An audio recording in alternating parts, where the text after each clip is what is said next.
Hello, I'm Linda Graham, author of Resilience, Powerful Practices for Bouncing Back from Disappointment, Difficulty, and Even Disaster.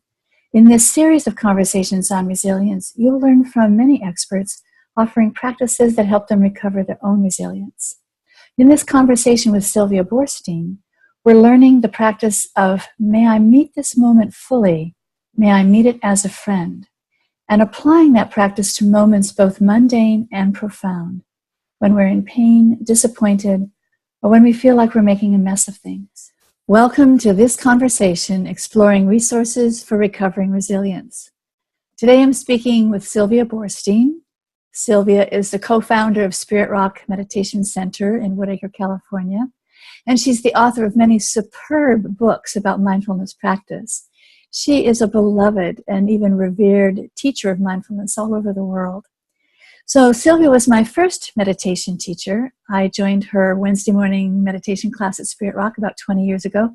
And over the years, as my teacher and mentor, I've come to count Sylvia as a living treasure. It's her warmth and her wisdom and her generosity of heart that has transformed my life and the lives of so many other people. So Sylvia, thank you so much for being present today. It's a real pleasure, really, I'm so excited about your book. Okay, thank you. So we're focusing on resilience, and if we see resilience as the capacities to face life's challenges and crises, the ability to cope skillfully and effectively with everyday difficulties and even extraordinary disasters, how does mindfulness help people become more resilient? Just as you were just saying that about helping people to cope with the difficulties of life, the inevitable challenges of life, I was thinking about how really that's the very definition of mindfulness, is noticing every time, noticing what's arising moment to moment, but particularly noticing what arises that distracts the mind from enjoying and responding warm-heartedly to the current situation.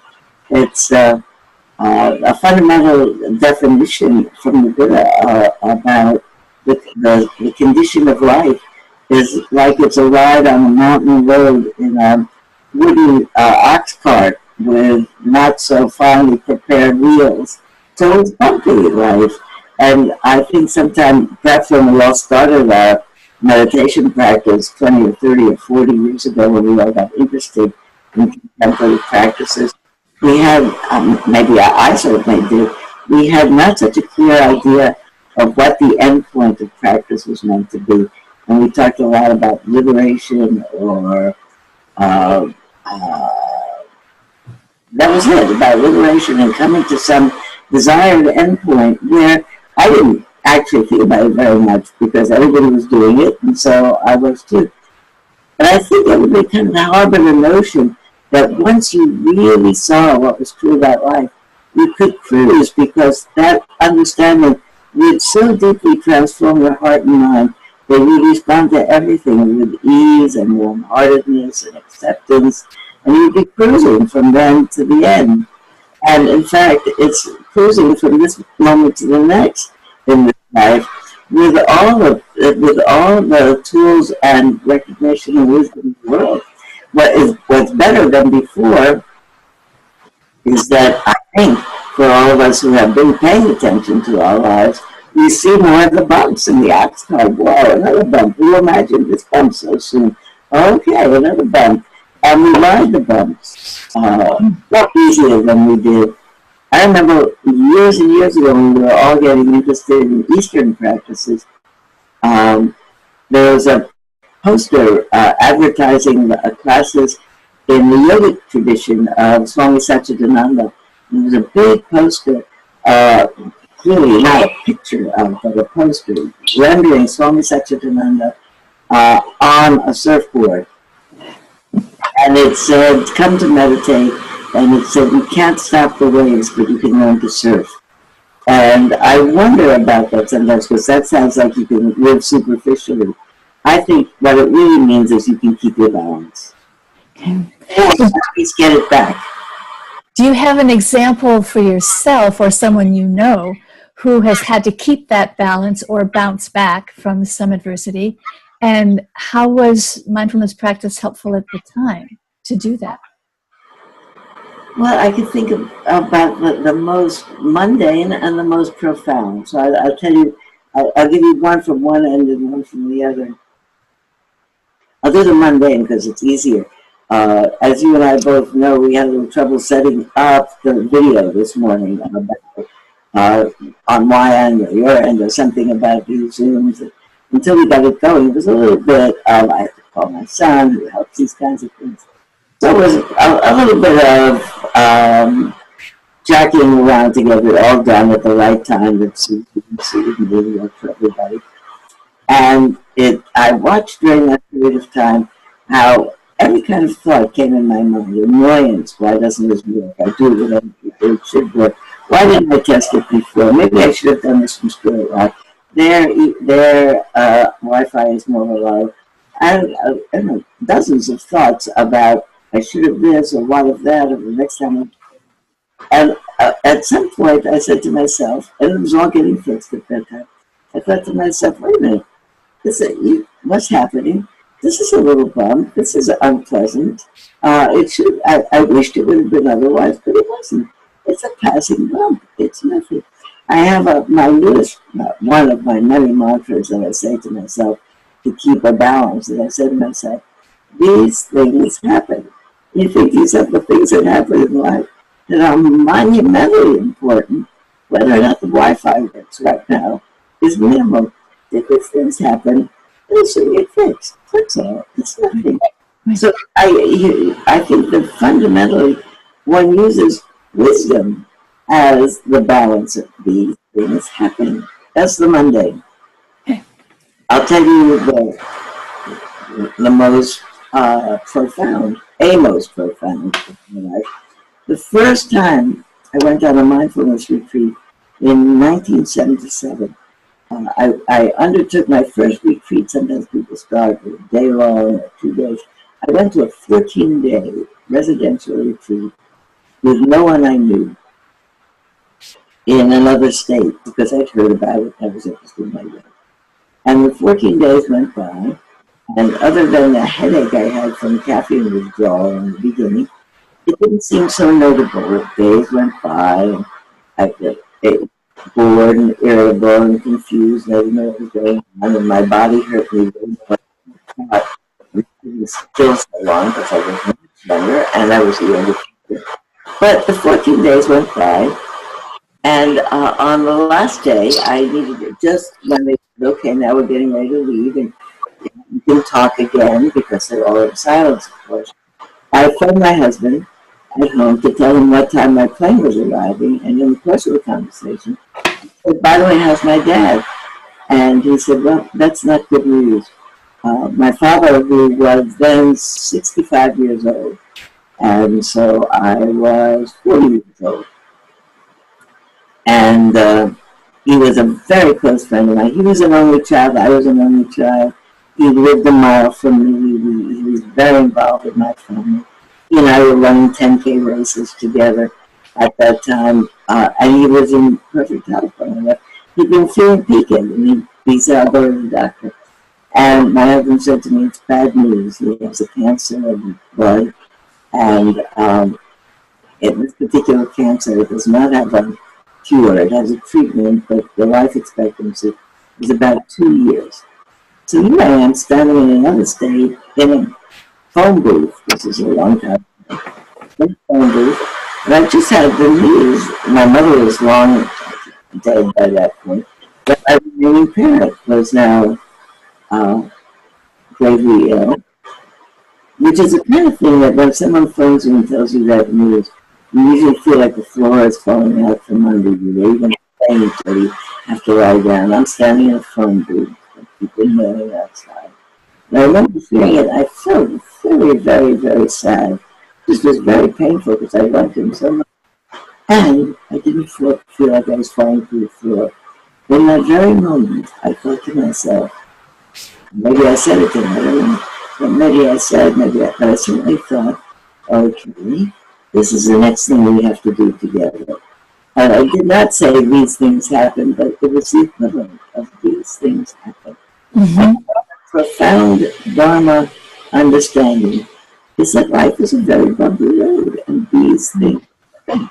I went around and supported everyone who was injured or sick or frightened or bereaved, and we put a hand on them and we said, listen, sorry this is happening, but these things happen. Is there a particular go-to practice that you have that pretty reliably helps you recover your resilience when these things happen? Well, in between the little day-to-day irritations, which they always happen, and the profound life changes, as one of the meditations I like to teach people is a 2-sentence mantra that people say to themselves. May I meet when they're feeling I wish happening. It's not fair. Always when I teach this, I tell people, imagine you're in the DMV and it's taking too long, and everybody gets that. Nobody knows. Nobody is delighted to be going to the DMV. But the best, not it. Now, if something is not transpiring the way you thought, I say to myself in my mind, may I meet this moment fully, may I meet it as a friend. Because what's the alternative? To meet it combatively or irritatingly, I'll make it worse. May I just meet it, say, this is what's happening. Which includes a certain amount of resignation. This is what's happening. I can't find out well. And the Wi-Fi doesn't work. It's what's happening. It's what's happening. Some things you can fix, some things you not. You do the best you can. May I meet it as a friend. May I meet it without negativity. None of that. This shouldn't be happening. I don't deserve it. So, okay, sweetheart, what are we going to do now? Do you recommend cultivating a practice like, may I meet this moment fully, may I meet it as a friend, ahead of time before people are encountering the next bump or the next catastrophe? Is there a merit to doing that? I think so. I have other things in my toolkit of things to do, but we do on retreat and together on Wednesday morning class often begin a period of silent sitting meditation or walking meditation. May I meet this moment fully, may I meet it as a friend, may I meet this moment fully, may I meet it as a friend. You can do it as you walk around the block walking your dog, and you're seeing other dogs, and nobody knows you're doing it. You don't have to be moving your mouth so they think you can feel it. You're just thinking it in your mind. Man. Right.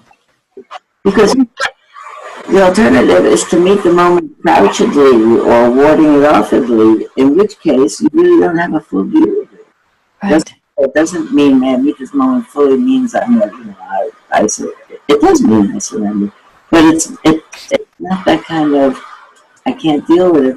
It's kind of saying, I'd like to have the fullest view of it so I could know what's possible. Right. You're looking for wisdom. So you mentioned that there are other tools that you might use as well, and I'm actually wondering what you do or recommend to other people to do when there's overwhelm. The resilience just doesn't seem to be available at all anywhere.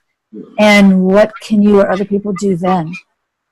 Well, one of that I was thinking too, as you said that. One, as I say to myself, sweetheart, you're really in pain. That, and it seems a little bit like, of course I'm in pain, you know, obviously I'm struggling. But there's a way in which just being overwrought and distraught and despairing and regretting and all those other things, I mean, and knowing what's going on is fine. The subsuming truth of all of those things, overriding truth, is they're all painful. And if I stop regret, this is remorse, this is this is that, to take me in pain. Yeah. Yeah. The other thing that's important about yourself, sweetheart, you really say that to yourself, I really do, but other people could say different things. But it's a code for saying, it's not your fault, it's just what happened. Even if you think it's your fault, even if you initiated it, and on some actual way. It is your doing. If you had known about the consequences, you wouldn't have done it. Yeah. And no victims, no villains. Sweetheart, you're in pain. When I say that to myself, it's like, oh, I didn't realize it. I thought it was mad or this or that or that, wrathful. I'm in pain. And when we say that to us, if you see a person in pain in the street, you put your hands on them. Say, I'll give you some help. Or can I be of help or something? Right. And with yourself. That's one. That's one. The other one is I call my friends.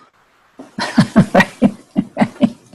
I say, I'm in pain. I need to talk to you. Mm-hmm. Right. Right. I call my friends too. And even if I call on them mentally in my own mind, I may call on Sylvia, I'm in pain. What do you recommend I do now? And I can hear your voice. I can sense your presence in those moments. So You're doing all right. You do the best you can. right. Right. That's the whole thing. Everybody's doing the best they can. That's such a cause of compassion. Right. Here we are all going around, inadvertently or inadvertently, whatever, making small and big messes in our life. And it's like we're all, when none of us gets up in the morning and says, I'm going to make a big mess out of my life. But we have all these impulses and we speak before we get over and whatever. And I remember your teaching, I'm doing the best I can. If I could do better, I would. Yeah. So in the last couple of minutes here, are there any additional insights or even questions about resilience? Are there things that we should know or pay attention to about resilience that we might not necessarily think of or associate with resilience? No, I thought of two, just as you were saying that. One is that I don't know that we bounce back. We bounce a little bit more. That when we're totally bereaved, we have moments of, oh, okay, right now, I'm okay. Right now, I can go to my grandson's Little League game and pay attention to. But I'm not really back. On the way home, something will happen. That we recuperate slowly. Mm-hmm. Yeah, yeah. And I don't know that there's a timetable for recuperation, and that I should have gotten over this. I think there are some things in life that we never get over. I mean, we function, we're fully, but we don't really forget things. And so I like to think, I hope it's true, that what happens in my own experiences of being disappointed and being okay and being disappointed is I have more compassion for other people. I figure we are, all of us, continually challenged, continually disappointed, continually pulling ourselves up by our own bootstraps or with our friends helping us fix the bootstrap and continuing on. Yeah, yeah. Thank you for all your teaching and wisdom about continuing on with grace and equanimity. So thank you very, very much for being here today, Sylvia. I appreciate it so much. It was a pleasure, as it always is to be with you. So this conversation and all the interviews in this series will be archived on my website, lindagraham-mft.net. May they truly be helpful and useful to you and yours.